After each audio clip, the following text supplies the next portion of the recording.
رب اشرح لي صدري ويسر لي أمري واحلل عقدة من لساني يفقهوا قولي.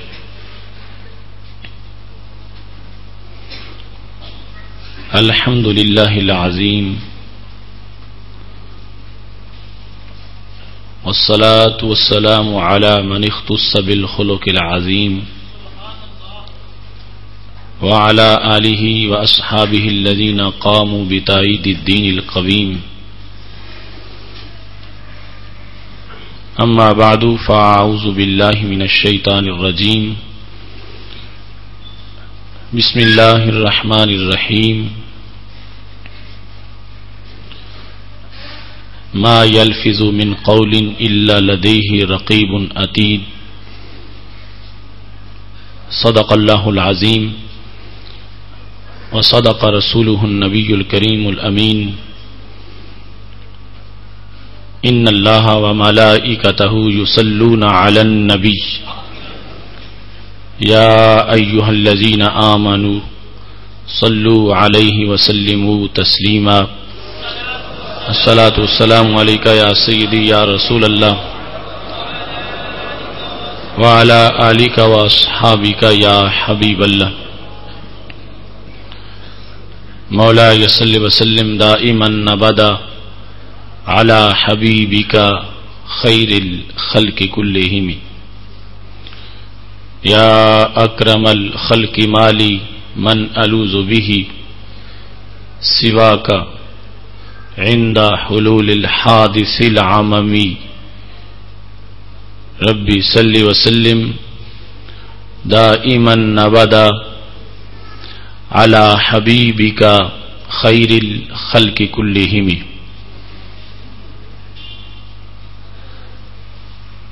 رب ذو الجلال خالق و مالک حامی و ناصر کی حمد و ثنا اور حضور پر نور شافع یوم النشور نور مجسم شفیع معظم فخر آدم و بنی آدم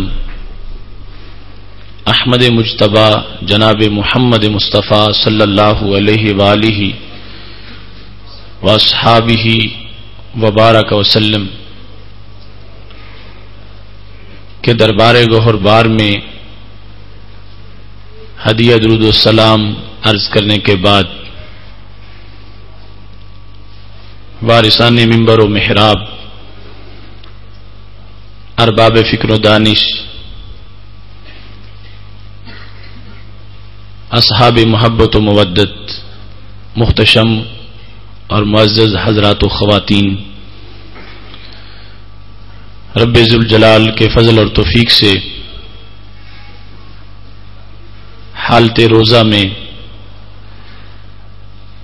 ماہ رمضان المبارک کے نورانی ماحول میں ہم سب کو ادارہ صراط مستقیم کہ فہم دین کورس کے نویں درس میں شرکت کی سعادت حاصل ہو رہی ہے. آج ہماری گفتگو کا موضوع ہے آداب زبان. میری دعا ہے رب ذوالجلال ہم سب کو آداب زبان ملحوظ خاطر رکھنے کی توفیق عطا فرمائے اور خالق کائنات جل جلالہ اس عشرہ رحمت کے عروج میں سب کی جھولیوں کو رحمت سے معمور فرمائے. محتشم سامعین حضرات، میں نے قرآن مجید برہان رشید کی سورہ قاف کی آیت نمبر 18 کی تلاوت آپ کے سامنے کی ہے. خالق کائنات جل جلالہ کا فرمان ہے ما یلفظ من قول الا لدیہ رقیب عتید. انسان اپنی زبان سے جو بات بھی کرتا ہے ایک محافظ تیار اس کے پاس موجود ہوتا ہے جو فوراً اس کو رپورٹ کرتا ہے، لکھتا ہے اور اس کے ریکارڈ کو مرتب کرتا ہے۔ زبان انسان کا ایک چھوٹا سا عضو ہے، لیکن پورا انسان اس چھوٹے سے عضو کے نیچے لپٹا ہوا ہوتا ہے۔ المرء مخبی تحت لسانہ، انسان اپنی زبان کے نیچے چھپا ہوا ہے۔ زبان سے اس کا ظہور ہوتا ہے، زبان سے انسان کا تعارف ہوتا ہے اور زبان سے انسان کی پہچان ہوتی ہے۔ یہ چھوٹی سی زبان پورے انسان پر پردہ ہے۔ اگر انسان خاموش بیٹھا ہے آپ کو یہ پتہ نہیں چلے گا کہ یہ عالم ہے یا جاہل ہے، یہ عاقل ہے یا احمق ہے، لیکن جب بولنا شروع کرے گا اس کے الفاظ سے بہت جلد تم اس حقیقت تک پہنچ جاؤ گے کہ یہ انسان واقع میں کیا حیثیت رکھتا ہے۔ زبان سے پھسلنا انسان کو وہاں گراتا ہے کہ قدم کی پھسلن انسان کو وہاں تک نہیں گراتی۔ زبان کا معاملہ اتنا نرم ہے کہ اس کے ایک لفظ کی وجہ سے ذرہ آفتاب بن جاتا ہے اور اس کے ایک لفظ کی وجہ سے ہی انسان ثریا کی رفتوں سے گر کر وہ گڑھے کا مکین بن جاتا ہے۔ رسول اکرم نور مجسم شفیع معظم صلی اللہ علیہ وآلہ وسلم نے اس سلسلہ میں اپنی امت کو محتاط کیا کہ جب زبان کا معاملہ اتنا حساس ہے تو کبھی بھی اپنی زبان کو حرکت دیتے وقت، اس سے الفاظ نکالتے وقت بے توجہی کا شکار نہ ہونا، سوچ کے بولنا، سمجھ کے گفتگو کرنا، اور پھر جو اس کے شرعی تقاضے ہیں اور آداب ان کو ملحوظ خاطر رکھتے ہوئے ہر وقت اس زبان کو راہ راست پر لگائے رکھنا۔ اللہ کے فضل سے آج ہم یہ نور بھری گفتگو سماعت کریں گے تو ساتھ ساتھ ہم اپنا محاسبہ بھی کریں گے اور آئندہ کے لیے یہ عہد بھی کریں گے کہ اگر زبان پہلے کہیں بے جا بھی چلتی ہے تو اب انشاءاللہ ہم پابندی کریں گے اور اپنی زبان کو آداب کے دائرے میں رکھ کر آداب کی شکل میں زبان سے اس کی حکمت کے جو کام ہیں وہ لیتے رہیں گے۔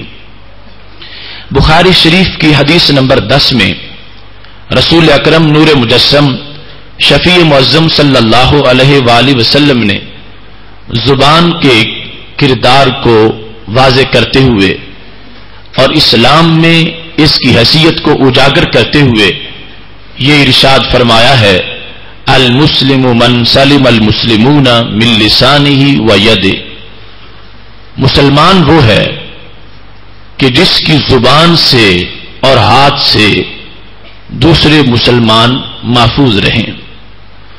ایک مسلمان دوسرے مسلمان کو بہت اذیتیں پہنچا سکتا ہے اور یہ مختلف اعضاء سے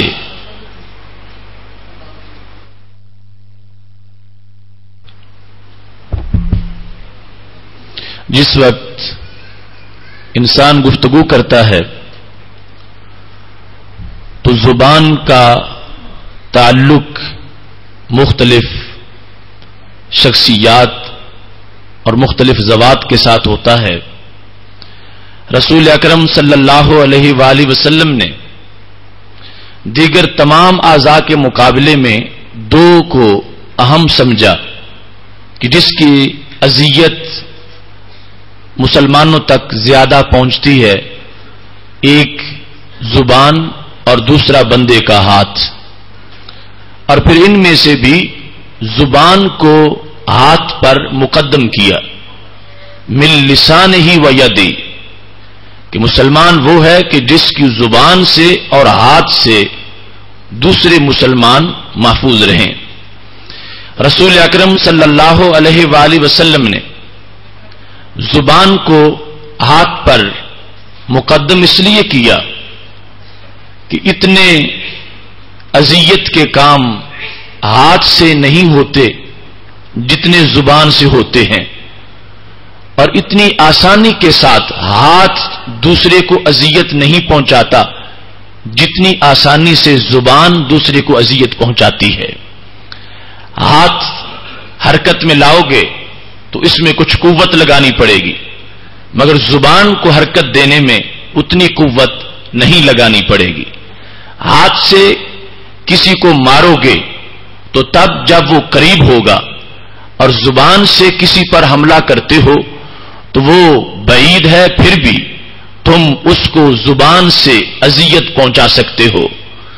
پھر یہ دیکھیں کہ ہاتھ سے جس وقت کوئی کسی کو اذیت پہنچاتا ہے تو اس میں یا تو اگلا شخص اس کے قریب ہو، یا درمیان میں کسی آلے کی حاجت ہوگی، اسلحہ کی ضرورت ہوگی، اس سے یہ شخص دوسرے پر حملہ آور ہوگا اور اس کو تکلیف پہنچائے گا۔ لیکن زبان کے لیے کسی اور اسلحہ کی کوئی ضرورت نہیں ہے، جہاں بیٹھے ہو وہیں کھلتی ہے اور اگلے شخص کو اس کے حملے کا درد محسوس ہوتا ہے۔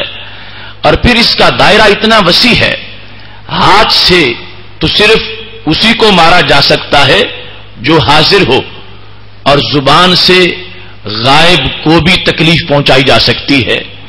ہاتھ کا تعلق صرف ان لوگوں کے اذیت سے ہوگا جو کہ زندہ ہیں، جبکہ زبان جو ماضی میں گزر چکے ہیں ان کو بھی اذیت پہنچا سکتی ہے، جو حال میں موجود ہیں ان کے بارے میں بھی یہ نازیبا لفظ بول سکتی ہے، اور جو مستقبل میں پیدا ہونے والے ہیں ان تک بھی اس کی اذیت کا دائرہ وسیع ہو سکتا ہے۔ اس واسطے رسول اکرم نور مجسم شفیع معظم صلی اللہ علیہ وسلم کے حکمت بھرے اس فرمان کا انداز بھی واضح کر رہا ہے کہ زبان کو سنبھالنا کتنا ضروری ہے اور اس کی ہلاکتوں کا دائرہ کتنا وسیع ہے۔ انسان اس سے کہاں کہاں تک حملہ آور ہو سکتا ہے اور اس سے کتنا بڑا نقصان ہو سکتا ہے۔ تو میرے محبوب علیہ الصلوۃ والسلام نے فرما دیا، کامل ایمان اسی کا قرار پائے گا جو اپنی زبان کو بھی محفوظ رکھے گا اور اپنے ہاتھ کو بھی روک کے رکھے گا، اور اپنی زبان سے بھی اوروں کو سلامتی بخشے گا اور اپنے ہاتھ سے بھی دوسروں کو محفوظ رکھے گا۔ اس سلسلہ میں رسول اکرم نور مجسم شفیع معظم صلی اللہ علیہ وسلم کا یہ فرمان بھی ہماری بہت رہنمائی کرتا ہے کہ جس وقت آپ نے حضرت حسان بن ثابت رضی اللہ تعالی عنہ کو یہ فرمایا تھا، احج المشرکین فإنه اشق علیہم من رش النبل، اے حسان تم اپنے اشعار کی شکل میں مشرکین کی حجب کرو، ان کی مذمت بیان کرو، مشرکین پر اپنی زبان سے حملے کرو۔ کیوں؟ فرما اس واسطے اشق علیہم من رشک النبل، مشرکین کو تیروں سے ایسے زخم نہیں ہو سکیں گے جیسے گہرے زخم زبان سے تم کرو گے۔ زبان اگر حق بات کا اظہار کرتی ہے تو فائدہ میں بھی یہ ہاتھ کے کام سے کہیں آگے نکل جاتی ہے، اور اگر یہ اپنی افادیت کھو بیٹھتی ہے تو پھر دوسری طرف بھی اس کے اثرات بہت زیادہ دور رس اور مہلک ہوتے ہیں، یہاں تک کہ ہاتھ سے جس کو مارا جاتا ہے وہ تو زخم بھر جاتے ہیں، لیکن زبان سے جس پر حملہ کیا جاتا ہے وہ زخم کبھی بھی نہیں بھرتے۔ عربی زبان کا مشہور شعر ہے، جراحت السنان لها التیام ولا یلتام ما جرح اللسان، کہ دانتوں کے زخم تو مٹ جاتے ہیں مگر زبان کے زخم نہیں مٹتے۔ کسی کے بارے میں جس وقت یہ بے جا چلتی ہے، اس کی پگڑی اچھالتی ہے، اس کی عزت کو کینچی کی طرح کاٹتی ہے تو اس کے زخم نسلوں تک یاد رکھے جاتے ہیں اور کبھی بھی یہ زخم بھرنے نہیں پاتے. تو اس واسطے رسول اکرم نور مجسم شفیع معظم صلی اللہ علیہ وسلم نے اپنی امت کے مرد و زن کو متوجہ کر دیا کہ اپنی زبان کو سنبھال کے رکھو.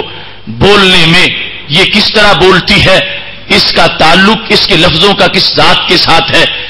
انسانوں کے حقوق کا بھی خیال رکھو اور بالخصوص جس خالق نے اس کو پیدا کیا ہے اس کے بارے میں بولتے ہوئے بھی کوئی نازیبا لفظ نہ بولو. اور جن کا کلمہ پڑھ کے تمہیں ایمان کی دولت نصیب ہوئی ہے وہ حضرت محمد مصطفیٰ صلی اللہ علیہ وسلم، ان کے آداب کو بھی ہر وقت پیش نظر رکھو. اور وہ اولیاء کرام علیہم الرحمہ جن کو صراط مستقیم کا اجالا قرار دیا گیا ہے ان کے بارے میں بولتے ہوئے بھی اپنی زبان کو دائرے میں رکھو. نہایت ادب اور احترام سے ان کا نام لو. اور صحابہ کرام علیہم رضوان، اہل بیت اطہار رضوان اللہ علیہم اجمعین، یہ تمام مقدس نفوس ہیں. جب زبان پہ ان کا نام آنے والا ہو تو زبان کو پہلے سے ان کے ادب کے لیے جھک جانا چاہیے اور تجاری سے ان کا نام نہایت پیار سے لینا چاہیے. کیونکہ جس انداز میں بھی زبان اپنی الفتوں کا اظہار کرے گی خالق کائنات جل جلالہ ان مقدس ذوات کے وسیلے سے ان کی وجہ سے اس بولنے والے کو ہر لمحہ میں عظمتیں عطا فرما دے گا. اس سلسلہ میں زبان کی جو بنیادی حیثیت ہے مختلف معاملات کے اندر اور اس کا جو مرکزی کردار ہے، میرے محبوب علیہ الصلوۃ والسلام کا یہ فرمان ہمارے لیے مشعل راہ ہے جس کو امام بخاری رحمۃ اللہ علیہ نے اپنی صحیح میں روایت کیا ہے کہ رسول اکرم صلی اللہ علیہ وسلم نے واشگاف الفاظ میں واضح طور پر اعلانیہ یہ فرما دیا تھا، من یضمن لی ما بین لحییہ وما بین رجلیہ ازمن لہ الجنۃ. فرمایا جو شخص اپنے دو اعضاء کی مجھے ضمانت دے گا میں اس کو جنت کی ضمانت دیتا ہوں. ما بین لحییہ جو اس کے دو جبڑوں کے درمیان چھوٹا سا ٹکڑا ہے زبان کا اور جو اس کے دو ٹانگوں اور قدموں کے درمیان عضو ہے، ان دونوں کی حفاظت کی جو مجھے ضمانت دے گا کہ ان کو وہ حدود میں رکھے گا اور ان سے خلاف ورزی نہیں کرے گا، حقوق کے مطابق ان کو رکھے گا. میرے نبی علیہ الصلوۃ والسلام ارشاد فرماتے ہیں میں آج ہی اس کو جنت کی ضمانت دے دیتا ہوں کہ اگر اس نے زندگی اپنی حدود کے اندر گزاری تو خالق کائنات جل جلالہ یقیناً اس بندے کو جنت عطا فرما دے گا. رسول اکرم نور مجسم شفیع معظم صلی اللہ علیہ وسلم کا یہ فرمان بخاری شریف اور مسلم شریف میں موجود ہے جس کو حضرت سیدنا ابو ہریرہ رضی اللہ تعالی عنہ روایت کرتے ہیں. ہمارے نبی علیہ الصلوۃ والسلام کا کتنا عمدہ فرمان ہے. فرمایا ان العبد لا يتكلم بالكلمه من رضوان الله لا يلقي لها بالا فرفع الله بها درجات. کہ ایک شخص اپنی زبان سے لفظ بولتا ہے اور وہ لفظ اللہ کی رضا والا لفظ ہے، اس میں اللہ کی خوشنودی ہے اور اس انسان نے کس انداز میں بولا، لا یلقی بہا بالن، بولتے وقت کوئی توجہ ہی نہیں تھی، دل متوجہ ہی نہیں تھا، دماغ کا دھیان ہی نہیں تھا، ویسے ہی وہ کلمہ اس کی زبان سے نکل گیا. میرے نبی علیہ السلام فرماتے ہیں یہ کلمہ بھی اللہ کے ہاں اتنا معتبر ہوگا کہ خالق کائنات جل جلالہ اس کے صدقے اس بندے کے درجات کو بلند فرما دے گا. اور دوسری طرف وَإِنَّ الْعَبْدَ لَا يَتَكَلَّمُ بِالْكَلِمَةِ مِنْ سَخَطِ اللَّهِ. یہی بندہ جب زبان چلاتے وقت کوئی ایسا لفظ بولتا ہے کہ جس کو سن کے اللہ ناراض ہوتا ہے، اس نے اس کی طرف خیال ہی نہیں کیا تھا، ایسا لفظ بول دیا ہے، فرمایا یہوی بہا فی جہنم، یہ اس ایک لفظ کی وجہ سے جہنم میں جا گرتا ہے. اب دیکھو زبان کا کتنا بڑا دخل ہے اور کتنی بڑی کلیدی حیثیت ہے.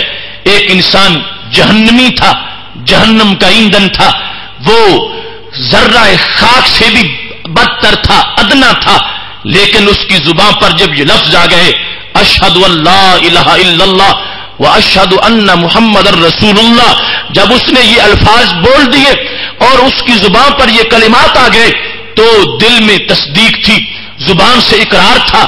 اب وہ کانٹا نہیں گلاب بن گیا ہے، اب وہ ذرہ نہیں آفتاب بن گیا ہے، اب اس کو عظمتیں مل گئی ہیں کہ اس کی زبان سے یہ لفظ نکلے ہیں.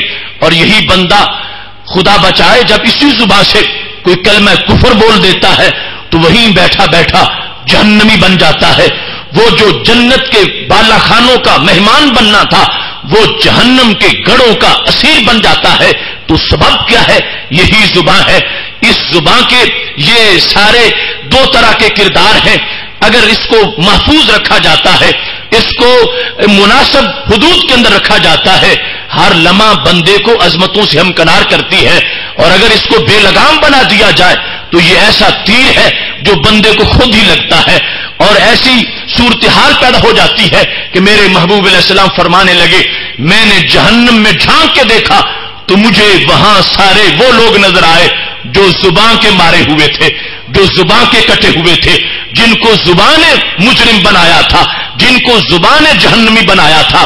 تو اس واسطے محبوب علیہ الصلوۃ والسلام کے یہ فرامین سامنے رکھتے ہوئے ہمیں یہ بات ابتدائی طور پر طے کر لینی چاہیے کہ ایک طرف اللہ یہ فرما رہا ہے رب ذوالجلال کہ تم بولتے ہو تو یہ نہ سمجھو کہ کوئی سن نہیں رہا. جہاں بھی بیٹھے ہو اور کوئی سنے یا نہ سنے اللہ تو سنتا ہے. اور پھر اس نے ساتھ فرشتے کی ڈیوٹی لگا رکھی ہے جو لکھتا بھی ہے اور ریکارڈ تیار ہو رہا ہے کہ تم نے کسی کی غیبت کی تھی، کسی کی چغلی کی تھی، کسی کی عزت پر حملہ کیا تھا اور کسی کا تم نے مذاق اڑایا تھا، کسی پر الزام لگایا تھا، کسی پر تان کیا تھا، کسی پہ بہتان باندھا تھا. وہ سارا کچھ ریکارڈ جب تیار ہو رہا ہے تو بندے کو اس انداز میں محتاط ہو کے بولنا چاہیے. ایسے بولنے سے ہزار مرتبہ بہتر خاموشی ہے کہ جس خاموشی کی وجہ سے محض خاموش رہنے سے بھی خالق کائنات بندے کو بندگی کا ثواب عطا فرما دیتا ہے. اب یہاں پر جس چیز کو واضح کیا گیا کہ رسول اکرم صلی اللہ علیہ وسلم فرمانے لگے بندہ بولتا ہے اور کبھی اس کا خیال بھی نہیں ہوتا، ایک لفظ نکلتا ہے اس کی بگڑی بن جاتی ہے.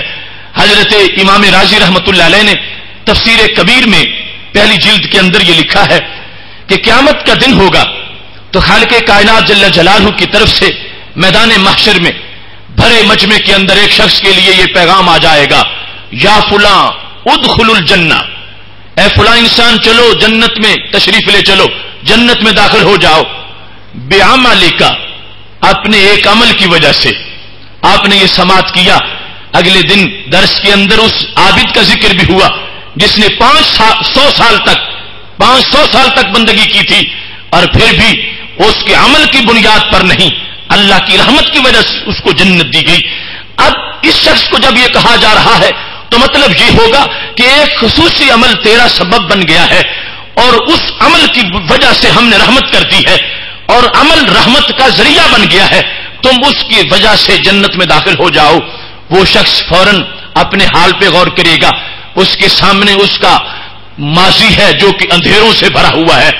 وہ شرمندہ ہے کہ میرا تو کوئی ایسا عمل مجھے نظر نہیں آتا کہ جس کی بنیاد پہ آج مجھ کو جنتی قرار دے دیا جائے. بار بار نامہ اعمال میں غور کرتا ہے، بار بار زندگی کے شب و روز پر نگاہ ڈالتا ہے، اسے کوئی ایسا عمل نظر نہیں آتا کہ جو اس کے جنت کے جانے کا سبب بننے والا ہو. بالآخر بولتا ہے اور کہتا ہے یا اللہ الہی ماذا عمل، تو میرے کس عمل کا حوالہ دے رہے ہو جو مجھے جنت میں لے جا رہا ہے؟ میں کیسے اپنے عمل کی بنیاد پہ جنتی بن رہا ہوں؟ مجھے تو کوئی عمل ایسا نظر نہیں آتا. خالق کائنات کی طرف سے یہ جواب ہوگا الستا کنتا نائما فی لیلۃ کذا، میرے بندے تمہیں یاد نہیں ہے فلاں رات کو تم سوئے ہوئے تھے، حالت نیند میں تقلبت من جنب الی جنب، تم نے کروٹ بدلی، اپنا کروٹ جس وقت تم نے پلٹی اور کروٹ بدلی، ایسے میں تمہاری زبان سے لفظ نکلا، تم نے فقلت فی خلال ذالک، گہری نیند میں سویا ہوا تھا تو اور تو نے کروٹ بدلی، فقلت فی خلال ذالک، اسی دوران تیری زبان سے نکلا اللہ، یہ لفظ تیری زبان سے صادر ہوا، تو کروٹ بدل کے سو گیا، ثم غلبک النوم، پھر نیند کا تجھ پہ غلبہ ہو گیا، ونسیتا، اور تجھے یاد ہی نہیں ہے تیری یاداشت میں ہی نہیں کہ تو نے اس وقت بھی لفظ اللہ بولا تھا، پہلے بھی سویا ہوا تھا، کروٹ بدلتے یہ لفظ نکلا، پھر نیند غالب آ گئی، پھر تو سو گیا۔ میرے بندے تجھے یاد ہونا چاہیے میں نے دنیا میں یہ وعدہ کیا تھا کہ ذرہ بھر بھی کسی پر ظلم نہیں کروں گا، میں یوم دین کو سب کی جزا دوں گا، ہر ایک کا چھوٹے سے چھوٹا عمل جو ہے اس کو بھی رائیگاں نہیں جانے دوں گا۔ نسیتا تو بھول گیا مگر ما انسا میں بھولتا نہیں ہوں، تو بھول گیا تجھے تو یاد نہیں ہے، تو سو گیا، اما انا لا تاخذنی سنۃ ولا نوم، لیکن مجھے تو نیند آتی ہی نہیں ہے۔ میرے بندے اس وقت جو بے خبری کے عالم میں تم نے ایک مرتبہ میرا نام لیا تھا، اس تیری زبان کے اس لفظ کی وجہ سے آج میں نے تیری جنت کا اعلان کر دیا ہے۔ اس شخص کو ایک لفظ کی بنیاد پر جنت دی جا رہی ہوگی۔ اس زبان کی عظمت اور اس کے صحیح استعمال کا اتنا بڑا فائدہ ہے، اور دوسری طرف فرمایا اسی سے ایک لفظ نکل جاتا ہے جس کی وجہ سے بندہ اتنی بلندی سے نیچے گرتا ہے، آسمان سے نیچے گرنے والے کا اتنا نقصان نہیں ہوتا جتنا زبان کے لفظ کی وجہ سے جو نیچے گرتا ہے اس کا نقصان ہو جاتا ہے۔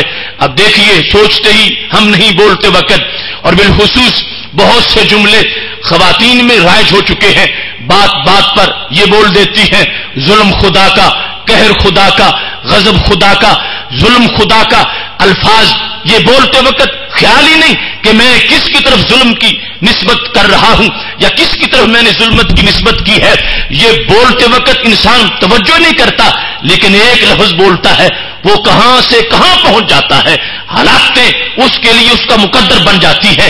تو میرے محبوب علیہ الصلوۃ والسلام کا یہ زرنی فرمان آج اس تقویٰ کے موسم بہار میں ہمیں دعوت دے رہا ہے کہ ہم اپنی زبان پر پہرے لگا لیں۔ جب مکمل ریکارڈ تیار ہو رہا ہے اور اس سے اتنے بڑے خسارے ہو سکتے ہیں تو بولتے وقت اتنا سوچ کے بولیں کہ ادھر زبان سے لفظ نکل رہا ہو، ادھر اللہ کی رحمت اس لفظ کو موتی کی طرح چن رہی ہو اور خالق کائنات کے دربار میں اس کو قبول کیا جا رہا ہو۔ ایسے احساس کے ساتھ زندگی گزرے گی تو یہ زبان ہی بندے کی جنت کے لیے ضمانت بن جائے گی۔ رسول اکرم نور مجسم شفیع معظم صلی اللہ علیہ وسلم کا یہ فرمان بھی دم سحر اور صبح کے وقت سننا، اس میں کتنی بڑی سعادت ہے۔ اس کو بھی جامع ترمذی میں روایت کیا گیا ہے، اور حضرت ابو سعید خدری رضی اللہ تعالی عنہ اس کے راوی ہیں کہ رسول اکرم صلی اللہ علیہ وسلم ارشاد فرماتے ہیں اذا اصبح ابن آدم، جب صبح کا وقت ہوتا ہے انسان پر وقت صبح آتا ہے تو کیا ہوتا ہے؟ فرمایا ان الاعضاء كلها تكفر اللسان، انسان کے بدن کے سارے اعضاء زبان کے سامنے ہاتھ جوڑ کے کھڑے ہو جاتے ہیں۔ تکفرو کا معنی یہاں ہے تتوادو، خشوع کرتے ہیں، عاجزی کرتے ہیں، سارے اعضاء ہی زبان کے سامنے منت سماجت کرتے ہیں، زبان کے سامنے دست بستہ یہ درخواست کرتے ہیں، زبان کے سامنے یہ عرض کرتے ہیں اتق اللہ فینا، اے زبان ہمیں بچا کے رکھنا، ہمارے بارے میں اللہ سے ڈرتے رہنا، زبان ہمیں تباہ و برباد نہ کر دینا، اے زبان ہمیں جہنمی نہ بنا دینا، سب کچھ تیرے پاس کنٹرول ہے اور تیری حرکت میں سب کچھ چھپا ہوا ہے، تھوڑی سی حرکت کرے گی تو برکت بھی مل سکتی ہے اور تھوڑی سی حرکت کرے گی تو ندامت بھی اتنی آ سکتی ہے جو کبھی مٹھی نہیں سکتی۔ سارے اعضاء نے زبان سے یہ آ کے کہنا شروع کر دیا فجر کا وقت ہے، اعضاء سارے زبان سے یہ درخواست کر رہے ہیں اتق اللہ، زبان اللہ سے ڈر، فینا ہمارے معاملے میں، فإنا نحن بک، ہماری ساری لاج تیرے پاس ہے، ہماری عزت تیرے پاس ہے، ہماری عظمت اے زبان تیرے کنٹرول میں ہے، ہمارا وقار بھی تیرے پاس ہے، اگر تو بے جا چلے گی مار ہمیں پڑے گی، اگر تو نے کسی کو گالی دے دی تو مکے تجھے نہیں پڑیں گے، پیٹھ کہے گی مکے مجھے پڑیں گے، ہاتھ کہیں گے کاٹا مجھے جائے گا، قدم کہیں گے زخمی میں ہو جاؤں گا۔ زبان ہوش سے بول، دنیا میں بھی ہم تیرے پیچھے ہیں، عقبہ میں بھی تیرے پیچھے ہیں، دنیا میں اگر تو ایسے بے وجہ چل گئی تو تیری وجہ سے ہمیں کوئلوں پہ لٹایا جا سکتا ہے، ہمیں دنیا کی آگ کا ایندھن بنایا جا سکتا ہے، ہمیں جیلوں میں ڈالا جا سکتا ہے۔ زبان سوچ کے بول اور ہوش سے بول، تو شام سے پہلے پہلے کسی مصیبت میں ہمیں نہ ڈال دینا۔ دنیا میں بھی دیکھ، آخرت میں بھی اگر تو ایک مرتبہ اللہ کو گالی نکالے گی، ہمیں جہنمی بنا دیا جائے گا۔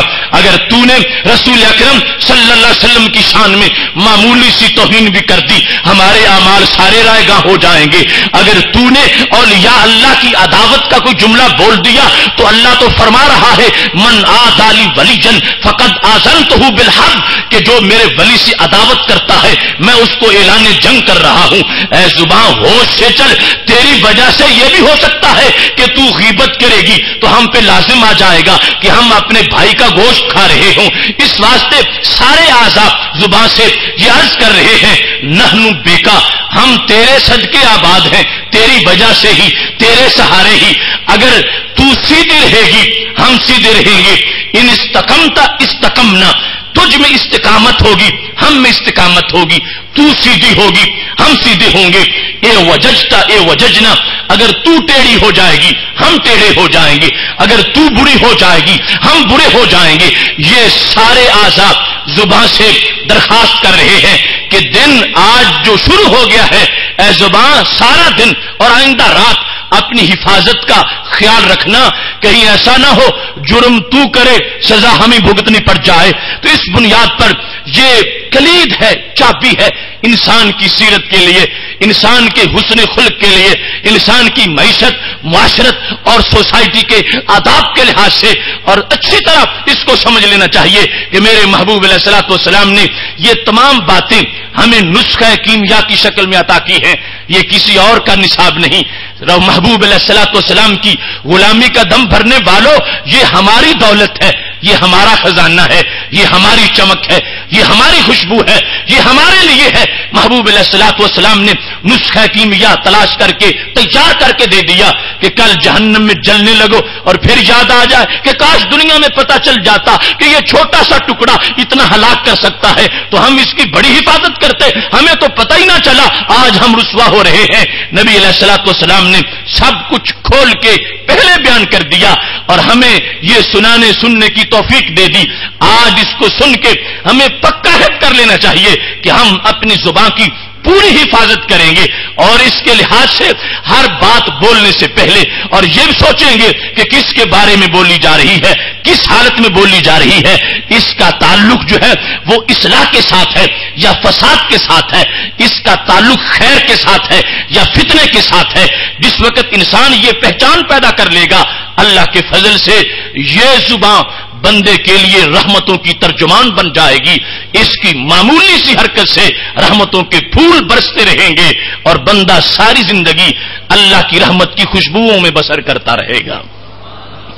رسول اکرم نور مجسم شفیع معظم صلی اللہ علیہ وسلم نے جو آداب زبان ہمیں سکھائے ہیں ان میں سے سب سے پہلا ادب تو یہ ہے کہ اللہ کا حق پہچاننا اور اس کی ذات، اس کی صفات اور اس کی تعلیمات کا ذکر کرتے ہوئے ادب سے بولنا۔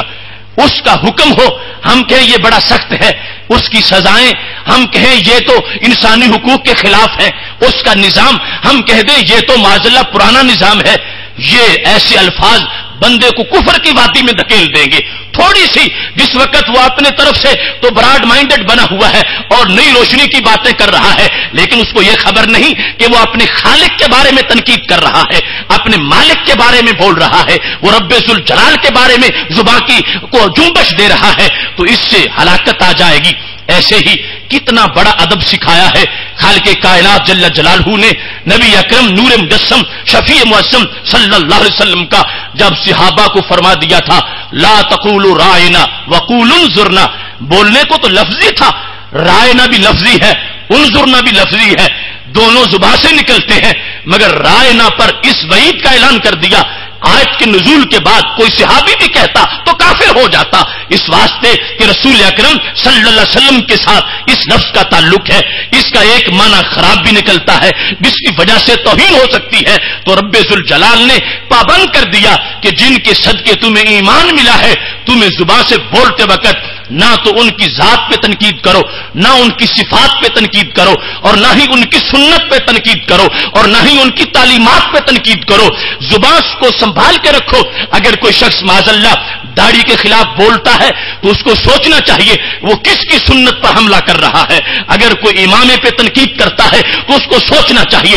اگر کوئی سنت کے اور نظام مصطفیٰ صلی اللہ علیہ وسلم پر تنقید کرتا ہے تو اس کو ہوش کرنا چاہیے کہ اس نے کہاں جا کے ہاتھ ڈالا ہے اور اس کی زبان نے کہاں جا کے حملہ کیا ہے.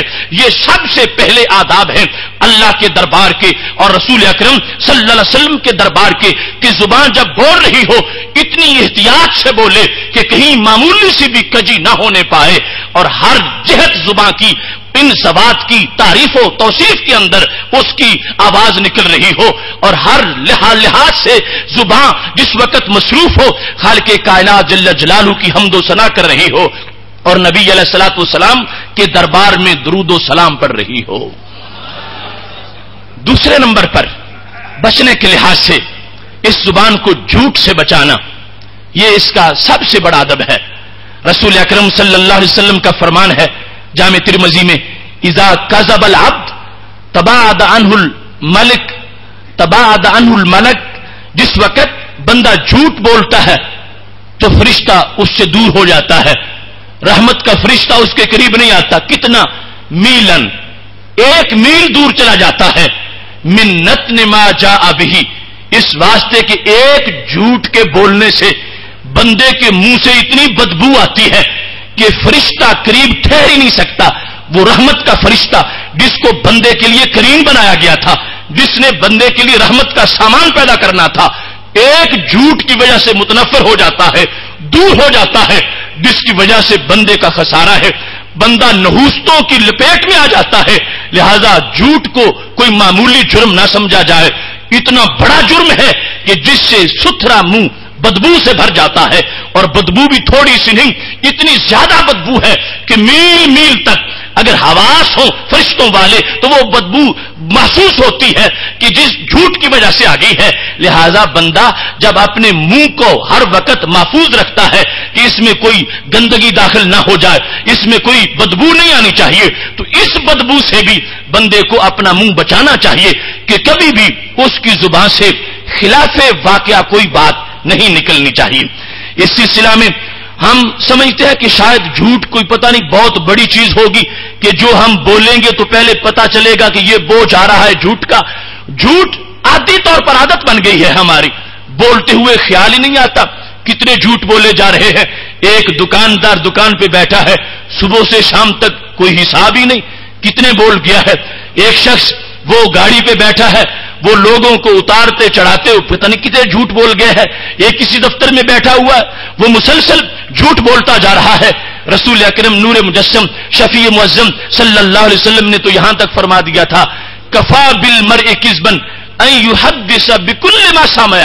مسلم شریف کی حدیث ہے، فرما بندے کے جھوٹا ہونے کے لیے یہی کافی ہے کہ جو سنے وہی سنا دے، جو بات سنی وہی بیان کر دے، تحقیق ہی نہ کرے. ایک خبر سنی تھی فوراً زبان سے آگے بیان کرنا شروع کر دے. میرے نبی علیہ السلام فرمانے لگے اگر تم نے دیکھنا ہو کہ جھوٹا انسان کون ہے تو یہ علامت ہے جھوٹے کی کہ جو خبر آتی ہے وہ پراپوگنڈا شروع کر دیتا ہے. وہ کسی سے سنی، اس کی حقیقت معلوم ہی نہیں کی، آگے اس کو بیان کرنا شروع کر دیا، اپنی طرف سے روایت کرنا شروع کر دیا، اپنی طرف سے اس کو بولنا شروع کر دیا. رسول اکرم صلی اللہ علیہ وسلم فرماتے ہیں دوسرے معاملے جن کو یہ جان بوجھ کے خلاف واقع بیان کرتا ہے، دن تھا یہ رات بتا رہا تھا، رات کا وقت تھا یہ اس کو دن کہہ رہا تھا، وہ تو علیحدہ معاملے ہوئے. یہاں تک بھی جھوٹ کا دائرہ وسیع ہے کہ سنی سنائی آگے بیان کر دینا یہ بھی بندے کو جھوٹا بنا دیتی ہے. سچا انسان وہ ہے جو کسی کے بارے میں بولتا ہوا، کسی خبر کو بیان کرتا ہوا پہلے اس کے ماخذ کو دیکھے، یہ خبر آئی کہاں سے ہے، یہ بیان کس نے کی ہے، اس میں صداقت کتنی ہے، اور پھر اپنی زبان سے اس کو بیان کرے. جو آئے وہی سنے وہی سنا دے، یہ جھوٹ ہے۔ اور آج ہم میں کتنا رائج ہے، ہم کتنی بات کی تحقیق کرتے ہیں، جب کوئی کسی کے بارے میں یہ آ جاتا ہے کہ وہ اس طرح کا ہے، اسی سے آگے یہ سلسلہ شروع ہو جاتا ہے، اسے وہی بیان کرنا، اسی طرح کا قرار دے دیا جاتا ہے۔ میرے نبی علیہ السلام فرماتے ہیں زبان کو تم اپنی طرف سے جب چلا رہے ہو، اب تم ذمہ دار ہو، پہلے جس نے کی اس کا وہ ذمہ دار تھا، لہذا پوری طرح تحقیق کے بعد بات بیان کرو، اس واسطے کہ تمہیں اپنے ہر جملہ کا حساب دینا پڑے گا۔ رسول اکرم نور مجسم شفیع معظم صلی اللہ علیہ وسلم نے اس سلسلے میں اتنا محتاط کر دیا۔ ہم اپنے بچوں سے وعدے کرتے ہیں اور ان کو جب وہ رو رہے ہوتے ہیں تو ان کو چپ کرانے کے لیے بڑی بڑی باتیں کرتے ہیں۔ شریعت میں یہ بھی جھوٹ شمار ہوتا ہے، اس بچے کو چپ کرانے کے لیے جو بولا جا رہا تھا، جو خلاف واقع باتیں کی جا رہی تھی اور جو روزانہ روٹین اور عادت کا حصہ ہے اور ایک وقت میں بیسیوں کر دی جاتی ہے، میرے محبوب علیہ الصلوۃ والسلام نے یہاں تک روکا ہے کہ بچے سے بھی بات کرو تو خلاف واقع نہ کرو، جو حقیقت پر مبنی ہے وہی اس کے ساتھ بات کرو۔ اور پھر کاروبار زندگی میں انسان ایک سودا بیچنے کے لیے 10 قسمیں جھوٹی اٹھاتا ہے، قسم نہیں، اس کی جو حقیقی صورتحال ہے اس کو واقع کے مطابق بیان نہیں کرتا، اس کے برعکس بیان کرتا ہے، وہ بنی ہوئی کسی جگہ کی ہے، یہ میڈ ان فلاں بتاتا رہتا ہے، اس کی کوئی حیثیت ہے، یہ کوئی حیثیت بتاتا رہتا ہے۔ یہ سارے جھوٹ ہیں جس کی وجہ سے اس دکاندار کو، اس تاجر کو قیامت کے دن کیا گریڈ ملے گا؟ میرے نبی علیہ السلام فرماتے ہیں میدان حشر میں اس کی پیٹھ پر غدر کا جھنڈا لہرا دیا جائے گا، وہ جدھر چلے گا پیٹھ پر جھنڈا لہرا رہا ہوگا کہ یہ وہ ہے جو جھوٹ بول کے سودے بیچتا تھا، یہ وہ ہے جو جھوٹی قسمیں اٹھاتا تھا، یہ وہ ہے جو لوگوں کو فریب دیتا تھا، جو فراڈ کرتا تھا۔ اگر زبان کو غلط چلائے گا تو یہ حشر میں ذلت ہو رہی ہوگی، اور اگر سچ بولے گا تو میرے نبی علیہ السلام فرمانے لگے التاجر الصدوق ما سفرت الکرام البررہ، جو تاجر بھی ہو اور سچ کا دھنی بھی ہو، ہم قیامت کے دن اس کو فرشتوں کے ساتھ سیٹ دلوا دیں گے، وہاں اس کا شمار ہوگا۔ یہ سب سے بڑا ادب اس زبان کا یہ ہے کہ اللہ اور رسول علیہ السلام کے ذوات کے بعد یہ جھوٹ سے پاک رہے، ان کے معاملے میں بولنے کی احتیاط کے ساتھ ساتھ اس سے سچ نکلے اور یہ جھوٹ سے محفوظ رہے، تو یہ زبان بندے کو صداقتوں کا جس وقت امین بنائے گی تو اس کے ساتھ ہی اس کو جنت کا مکین بھی بنا دے گی۔ دوسرے نمبر پر غیبت سے بچنا یہ بڑا ضروری ہے۔ رسول اکرم صلی اللہ علیہ وسلم نے فرمایا لا یغتب، اللہ تعالیٰ کا فرمان ہے قرآن مجید میں سورہ حجرات کے اندر، لا یغتب بعضکم بعضا، کہ بعض کی غیبت نہ کرو۔ ایحب احدکم ان یاکل لحم اخیہ میتا فکرہتموہ، فرمایا کیا تم میں سے ایک پسند کرتا ہے کوئی کہ اپنے فوت شدہ بھائی کا گوشت کھائے؟ جب کوئی نہیں پسند کرتا تو یہ غیبت کرنا یہ فوت شدہ بھائی کا گوشت کھانے کے مترادف ہے۔ زبان جس وقت بے لگام چلے گی، زبان جس وقت ناجائز بولے گی، زبان پیٹھ کے پیچھے جس وقت کسی کی عیب بیان کرے گی، تو یہ عمل شریعت میں کیا قرار پائے گا؟ گویا کہ مردار بھائی کا، فوت شدہ بھائی کا گوشت کھایا جا رہا ہے۔ اور آج اس میں بھی ہمیں بڑی اصلاح کی ضرورت ہے۔ آج دل کی رقت اور دل کی نرمی اور جو رحمت کے دروازے کھلے ہوئے ہیں، اس میں ماحول بنا ہوا ہے، اس نرمی میں دل پر ضرب لگا کر ہم اپنے دل کو سیدھا کر لیں کہ یہ کس قدر یہ برائی ہم میں رچ بس گئی ہے ہماری طبیعتوں سرشتوں کے اندر، کہ جہاں بیٹھتے ہیں اور کوئی موضوع ہوتا ہی نہیں، کسی کی غیبت کی جا رہی ہے، کسی کے عیب کو بیان کیا جا رہا ہے، بیٹھے بیٹھے جہنم کا سامان کیا جا رہا ہے۔ تو میرے محبوب علیہ السلام فرماتے ہیں میرا امتی اپنی زبان کو محفوظ رکھے گا اور اپنی زبان سے کسی وقت بھی کسی کی غیبت نہیں کرے گا، اور اس کی زبان سے سارے مسلمان ہر وقت محفوظ رہیں گے۔ اس سلسلہ میں رسول اکرم صلی اللہ علیہ وسلم نے اس مقام پر کہ جب حضرت ماعز اسلمی رضی اللہ تعالی عنہ کو رجم کیا گیا تھا، ماعز اسلمی ایک صحابی ہیں اور انہوں نے خود جرم کا آ کے اقرار کر لیا اور کہنے لگے یا رسول اللہ صلی اللہ علیہ وسلم میں بدکاری کر بیٹھا ہوں، مجھ پہ حد لگاؤ۔ 4 بار انہوں نے اقرار کر لیا، چونکہ شادی شدہ تھے، تو رسول اکرم صلی اللہ علیہ وسلم نے حکم دے دیا جاؤ ان کو رجم کرو۔ ان کو میدان میں پہنچایا گیا، صحابہ پہنچے، رسول اکرم صلی اللہ علیہ وسلم خود بھی تشریف لے گئے. حضرت ماعز رضی اللہ تعالیٰ عنہ کو رجم کیا گیا، سنسار کیا گیا، پتھر مارے گئے، خون بہتا رہا، بدن کے چیتھڑے اڑ گئے. ایسے عالم میں جس وقت رسول اکرم صلی اللہ علیہ وسلم واپس آ رہے تھے تو دو انصاری صحابی آپس میں ایک دوسرے سے بات کر رہے تھے. اس کو ابن حجر نے الزواجر میں بھی لکھا ہے، صحاح میں اور دیگر کتب میں یہ بات موجود ہے. رسول اکرم صلی اللہ علیہ وسلم نے ان کی چیمے گوئی کو سن لیا. وہ آپس میں دونوں اس طرح باتیں کر رہے تھے، کہنے لگے فلم یدا نفسہ، یہ کتنا بھولا ماعز تھا، اپنی شکایت آپ ہی لگا دی، آپ خود اپنا جرم بتا دیا، اپنے آپ جرم چھپائے رکھتے تو بچ جاتے، انہوں نے اپنا آپ ظاہر کر دیا. روجما رجبل قلب، اور ان کو یوں مارا گیا جیسے کتوں کو مارا جاتا ہے. اب دیکھو انہوں نے اپنا جرم چھپا لیتے تو کیا ہوتا. حضرت ماعز رضی اللہ تعالی عنہ حد ان پہ لگ گئی ہے، جرم ہوا تھا لیکن جرم سے پاکی کا بندوبست تھا، انہوں نے خود کروا لیا، طہارت ان کو مل گئی تھی.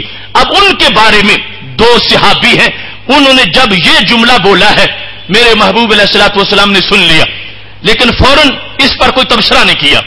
چلتے چلتے تھوڑی دیر کے بعد سامنے راستے میں ایک گدھا پڑا تھا جو کہ مرا ہوا تھا اور سوجا ہوا بھی تھا، اور اس کی کا جو بدن تھا لاشا سوج کے اس کی ٹانگیں اکڑ چکی تھی. اس انداز میں وہ گدھا پڑا ہوا تھا. رسول اکرم صلی اللہ علیہ وسلم جب وہاں پہنچے فرمایا اینا فلاں و فلان، وہ فلاں فلاں کدھر ہیں؟ فوراً حاضر ہوئے، یا رسول اللہ صلی اللہ علیہ وسلم ہم حاضر خدمت ہیں، کیا حکم ہے؟ تو کہنے لگے میرے محبوب علیہ السلام کلا من جیفات ھذا الحمار، چلو دونوں یہ گدھا کھاؤ. رسول اکرم نور مجسم شفیع معظم صلی اللہ علیہ وسلم نے جب یہ حکم دیا تو دونوں بڑے متعجب ہوئے، کہنے لگے یا رسول اللہ صلی اللہ علیہ وسلم ہر ساتھ خدا تمہارا بھلا کرے، آپ نے تو ہمیں پاک چیزیں کھانے کا حکم فرما رکھا ہے، پلید کھانے کا تو کبھی حکم نہیں دیا، اور یہ تو حرام بھی ہے، پلید ہے، مردار ہے، اور پھر اس سے بدبو آ رہی ہے اور سوجا ہوا ہے، تو اس کے کھانے کا حکم کیسے آپ فرما رہے ہیں؟ ہمیں تعجب ہو رہا ہے. نبی علیہ الصلوۃ والسلام نے جب ان کی بات کو سنا، کہتے میں یاکل ھذا، کہہ رہے تھے سرکار سے کہ اس کو کون کھاتا ہے؟ آپ ہمیں حکم فرما رہے ہو یا رسول اللہ صلی اللہ علیہ وسلم گدھا ہو، مرا ہوا بھی ہو، سوجا ہوا بھی ہو، اور اس سے بدبو بھی آ رہی ہو اور اس کو کھایا جائے، اس کو بھلا کون کھاتا ہے؟ تو میرے محبوب علیہ الصلوۃ والسلام نے فرمایا ما نلتما من ارض ھذا الرجل آنفا اشد من اکل ھذه الجیفہ، فرمایا اس کو ابھی نہیں کھا رہے، اور اس سے زیادہ جو بدبو والی چیز تھی وہ تم ابھی کھا رہے تھے. ما نلتما، جو تم نے ابھی تناول کیا، جو تم نے کھایا، من ارض ھذا الرجل، اس ماعز کی عزت پر حملہ کر کے جو تم نے کھایا، آنفن ابھی تھوڑی دیر پہلے، اشد من اکل ھذه الجیفہ، وہ اس مردار کے کھانے سے بڑا معاملہ تھا. اس وقت تمہیں ہوش نہیں آیا اور اب کہتے ہو کہ اس مردار کو کون کھاتا ہے. ہوش سے بولو میرے صحابہ، یہ زبان جس وقت اس سے تم لفظ نکالو گے، ماعز اگرچہ گنہگار تھے لیکن ان کی توبہ کتنی قبول ہو گئی ہے. تمہیں خبر نہیں کہ ہم نے حدود جو بنا رکھی ہے یہ تو بندے کو نوازتی ہے اور بندے کو اتنی طہارت دیتی ہے. میرے محبوب علیہ الصلوۃ والسلام کا کتنا واضح مشاہدہ ہے. فرمایا والذی نفسی بیدہ، مجھے اس اللہ کی قسم ہے جس کے قبضہ میں میری جان ہے، میرے ماعز کو برا نہ کہنا، میرے ماعز کے خلاف نہ بولنا، میرے ماعز کے خلاف زبان کو روک کے رکھو. انہو الان فی انہار الجنت ینغمس فیہا، میں دیکھ رہا ہوں ماعز تو جنت کی نہروں میں غوطے لگا رہے ہیں، اتنے پاک ہو گئے ہیں، جنت میں پہنچ گئے ہیں اور جنت کی نہروں میں غسل کر رہے ہیں، فردوس کے وارث بن چکے ہیں. یہ بھی پتا چلا الان کا لفظ بول کر رسول اکرم صلی اللہ علیہ وسلم نے رواں تبصرہ کیا ہے. براہ راست کومنٹری جنت پر کر دی ہے کہ میری نگاہوں کے نیچے ہے. اگرچہ مائز دفن ہوئے اور مائز جو ہے وہ دنیا سے چلے گئے لیکن جنت میں پہنچ چکے ہیں. میری آنکھ دیکھ رہی ہے, عام جنت میں نہیں, جنت کی نہروں میں موجود ہے اور جنت کی نہروں میں غسل کر رہے ہیں. اس واسطے ان کے خلاف کوئی بات نہ کرے. اب یہاں سے سوچ لو کہ کس طرح ان کے جملے تھے اور آج ہماری عادت میں تو کہیں زیادہ اس سے معاملے ہیں اور اس سے کہیں زیادہ زبان آگے گزر جاتی ہے. رسول اکرم نور مجسم شفیع معظم صلی اللہ علیہ وسلم کی شریعت ہماری رہنمائی کر رہی ہے کہ زبان کو بچا کے رکھنا, سنبھال کے رکھنا, یہ تھوڑی سی بگڑ جائے گی اتنا بڑا معاملہ ہو جائے گا کہ جس کی وجہ سے سنبھالنا پھر مشکل ہو جائے گا. اور پھر یہاں سے یہ بات بھی سمجھ آ گئی کہ محبوب علیہ الصلوۃ والسلام نے فوراً اس برائی پر رد عمل ظاہر نہیں کیا, کچھ دیر بعد میں کیا. تو ایسا ہو سکتا ہے کہ کسی چیز کو, برائی کو رد کرنے کے لیے اچھے موقع کو تلاش کیا جائے. اسی وقت بھی رد تو کیا جا سکتا تھا مگر جب گدھا مرا ہوا سامنے تھا اور کھانے کی دعوت دے کر ان کو مسئلہ سمجھایا تھا, اب اچھی طرح سمجھ آ گئی تھی. تو ایسے ہی برائی کو روکنے کے لحاظ سے اس برائی کو روکنے کا مناسب وقت دیکھنا یہ بھی رسول اکرم صلی اللہ علیہ وسلم کی حکمت کا تقاضا ہے. آج ہم جس وقت کوئی آواز بلند کرتے ہیں لوگ یہ بھی کہتے ہیں پہلے آج تک تو یہ مسئلہ بیان نہیں ہوا تھا, اب آپ نے یہ شروع کر دیا. تو یہ مناسب وقت اور اس کی تاثیر کا لحاظ کرنا یہ بھی حکمت نبوی صلی اللہ علیہ وسلم کا ایک حصہ ہے. رسول اکرم صلی اللہ علیہ وسلم کے نزدیک اس وقت بھی یہ غیبت بری تھی جب خاموش تھے, لیکن بعد میں جب وہ گدھا سامنے آ گیا تو اب ان کو اچھی طرح شرمندہ کیا جا سکتا تھا اور اچھے انداز میں اس حقیقت کو واضح کیا جا سکتا تھا. تو رسول اکرم صلی اللہ علیہ وسلم نے بہترین حکمت کے طریقے سے اپنے صحابہ کرام علیہم رضوان کو سمجھایا. اور یہ لوگ ہیں کہ ایک مرتبہ ایسی غلطی ہوئی پھر ہمیشہ کے لیے محتاط ہو گئے اور ہمارے لیے ان کی سیرت کو مشعل راہ بنا دیا گیا. رسول اکرم صلی اللہ علیہ وسلم نے جو زبان کے آداب بتائے, غیبت اس میں بڑا معاملہ ہے. اور بالخصوص الزواجر میں ان دو عورتوں کا قصہ ذکر ہے کہ جب رسول اکرم صلی اللہ علیہ وسلم نے فرمایا تھا سارے روزہ رکھو مگر افطار جب میں آؤں گا تب کرنا, مجھ سے پہلے کوئی افطار نہ کرے, سارے میرے پاس آ کے افطار کریں. تو کہا گیا یا رسول اللہ صلی اللہ علیہ وسلم دو خواتین ہیں انہوں نے روزہ تو رکھا ہے مگر وہ آپ کے پاس آ کے افطار نہیں کرنا چاہتی اور وہ شرم محسوس کر رہی ہیں. تو رسول اکرم صلی اللہ علیہ وسلم نے فرمایا بلاؤ ان کو. بلایا گیا, فرمایا اس پیالے میں دونوں کہہ کرو. ان دونوں نے کہہ کی تو پیپ کی کہہ تھی اور جمے ہوئے خون کی کہہ تھی اور وہ گندے بدبودار گوشت کے ٹکڑوں کی کہہ تھی. تو رسول اکرم صلی اللہ علیہ وسلم نے فرمایا سامتا اما احل اللہ لہما, ان دونوں نے حلال چیز سے تو روزہ رکھ لیا, کھانا پینا ویسے حلال تھا اس سے انہوں نے روزہ رکھ لیا, سارا دن کھانے پینے سے تو اجتناب کیا. افطرتا علی ما حرم اللہ علیہما, جو اللہ نے حرام کیا ہوا تھا اس پر روزہ کھولتی رہی. کھانا پینا حلال تھا, وہ روزے کی وجہ سے انہوں نے پابندی کی کہ کھانے پینے سے اجتناب کیا, لیکن غیبت تو روزے کے علاوہ بھی حرام تھی اور وہ یہ کرتی رہی. اور یہ دیکھو اس کا نظارہ نظر آ رہا ہے. رسول اکرم صلی اللہ علیہ وسلم نے فرمایا یہ ہے جو اللہ نے فرمایا ہے.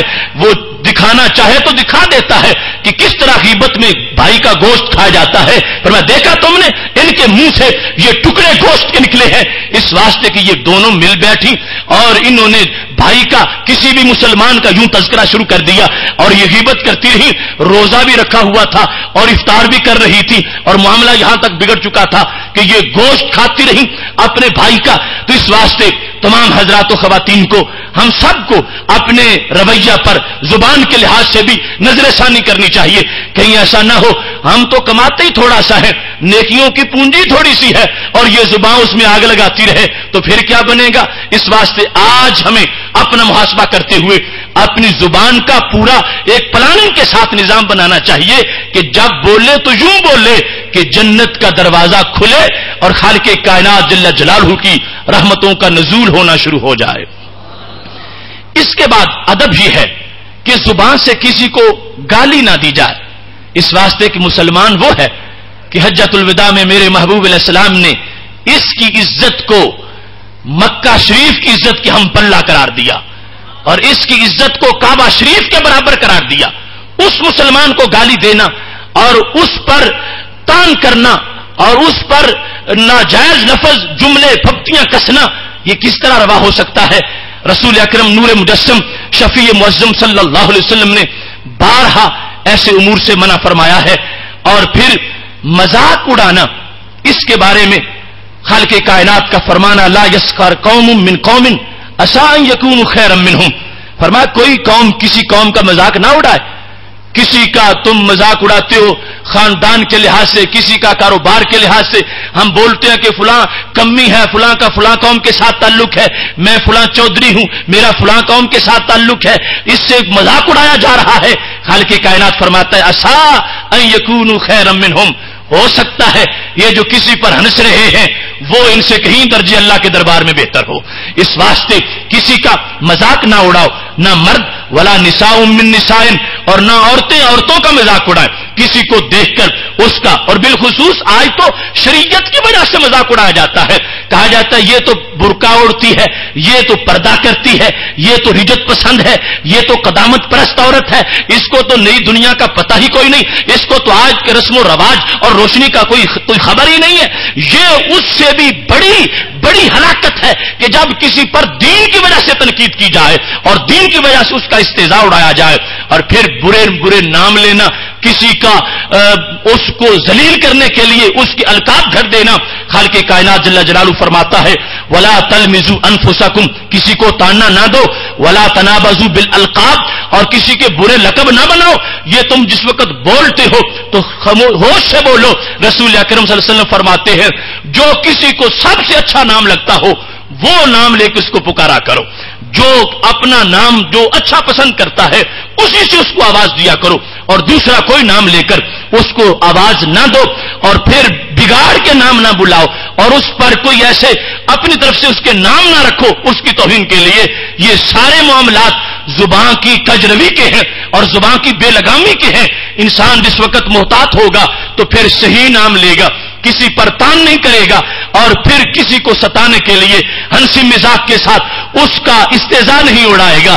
یہ زبان کی حدود ہیں، ان کے اندر رہے گی تو زبان رہے گی تو امن کا نشان رہے گی، اور یہ زبان میزبانی کے لیے جنت میں سامان پیدا کر دے گی.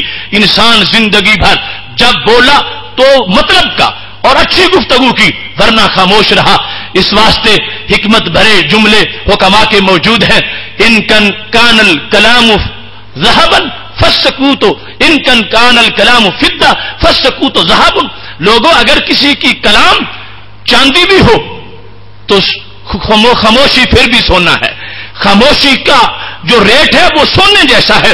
اس واسطے اپنی زبان کے دائرے کو پہچاننا بڑا ضروری ہے.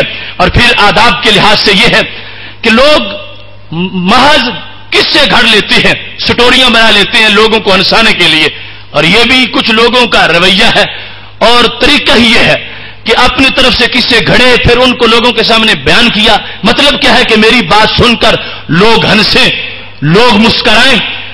اس سے بھی رسول اکرم صلی اللہ علیہ وسلم نے منع کیا ہے، اور واضح طور پر رسول اکرم صلی اللہ علیہ وسلم کا فرمان موجود ہے ویل لمن یحدث، اس بندے کے لیے ہلاکت ہے جو بولتا ہے فیکذب، تو جھوٹ بولتا ہے. کیوں؟ لیضحک بہ القوم، تاکہ لوگوں کو ہنسائے. جو لوگوں کو ہنسانے کے لیے جھوٹ گھڑتا ہے، جھوٹ بولتا ہے، سٹوریاں بناتا ہے، داستان ترتیب دیتا ہے اور اس کی کوئی حقیقت نہیں اور جھوٹ سے سب کچھ کر رہا ہے، رسول اکرم صلی اللہ علیہ وسلم فرما رہے ہیں اس کی زبان بھی حفاظت میں نہیں رہی. اس شخص نے بھی اپنی زبان کو تباہ و برباد کیا اور زبان نے اس کو تباہ و برباد کر دیا ہے. اس واسطے ایسے مشغلے جو ہیں ان میں بھی بحیثیت مومن ہمیں سوچنا چاہیے کہ ہم عام لوگوں جیسے نہیں کہ زبان جیسے آئے چلتی پھرے. ہمارا خاص نصاب ہے اور اس نصاب نے ہمیں یہ اجازت نہیں دی کہ ہم جھوٹی داستانیں بنا کے لوگوں کو ہنسانے کے لیے قصے گھڑتے رہیں. اس معاملے میں بھی ہمیں اپنی زبان کو محفوظ رکھنا چاہیے. اس کے ساتھ یہ ہے کہ لغو بات سے جس کا کوئی فائدہ ہی نہ ہو اور اس سے فتنہ اٹھ سکتا ہو، اس سے بھی اپنے آپ کو بچانا چاہیے. خالق کائنات جل جلالہ فرماتا ہے والذین هم عن اللغو موردون، وہی لوگ کامیاب ہیں جو لغو سے اعراض کرنے والے ہیں. کوئی لغو جملہ نہیں بولتے، کوئی لغو بات نہیں بولتے. لغو سے اجتناب رہے گا تو پھر زبان محفوظ رہے گی اور ہر گھڑی بندے کے لیے امن و آشتی کا سامان پیدا کرتی رہے گی. اس کے ساتھ ساتھ زیادہ ہنسنا یہ بھی زبان کے آداب کے خلاف ہے. رسول اکرم صلی اللہ علیہ وسلم کا فرمان ہے اشجاک و کثرت الضحک، زیادہ ہنسنے سے، کھل کھلا کے ہنسنا. تبسم تو محمود ہے اور اچھی بات ہے، اور کبھی کبھار ہنسی آ جائے، لیکن ہر وقت اور کثرت سے ہنسنا یہ بندے میں غفلت پیدا کرتا ہے اور یہ غفلت کی علامت ہے. اور رسول اکرم صلی اللہ علیہ وسلم نے فرما دیا انہ یمیت القلب، جو بندہ ہنستا ہے اس کا دل مردہ ہو جاتا ہے. اللہ کے خوف سے روتا ہے تو دل زندہ ہوتا ہے، ہنستا ہے تو دل مردہ ہو جاتا ہے. میرے محبوب علیہ الصلوۃ والسلام کا یہ جملہ کتنا حکمت سے لبریز ہے. فرمایا مقام الرجل بالصمت افضل من عبادت 60 سنۃ.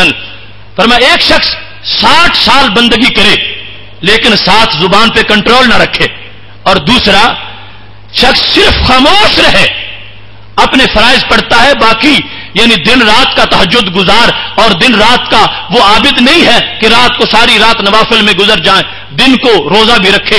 دوسری طرف وہ 60 سال کا بندگی کرنے والا ہے اور جس کی زبان بے لگام ہے، اور اس طرف یہ جو ہے یہ خاموشی کرتا ہے اور اپنے فرائض واجبات سنن کو ادا کر دیتا ہے.